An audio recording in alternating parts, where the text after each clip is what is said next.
Each new release of VMware Cloud Foundation will typically include an update to the SDDC Manager appliance.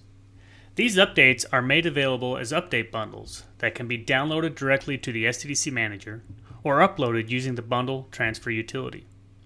Note that the SDDC Manager appliance will typically need to be updated before you can update the other SDDC components running in the private cloud.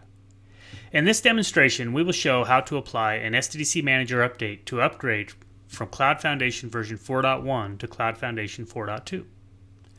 We begin at the SDDC Manager dashboard where we navigate to workload domains. Here we see that there's an available update for our management domain. Navigating to the Manager domain, under the Update Patches tab, we see that this is a Cloud Foundation 4.2 update that will upgrade our SDDC Manager from version 4.1 to 4.2. Note that before applying updates, you should always run a pre-check to verify the domain's health and integrity.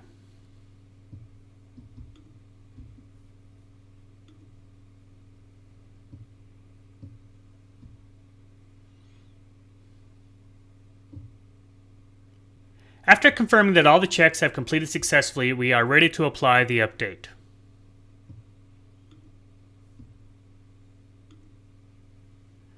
The SDDC Manager components are updated sequentially.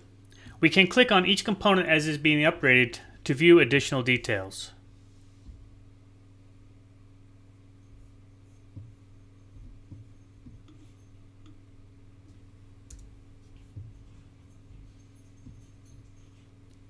Note that in this example, the upgrade took 1 hour and 8 minutes to complete. When done, we verify the update completed successfully and click Finish. Here we see the SDDC Manager upgrade is now complete.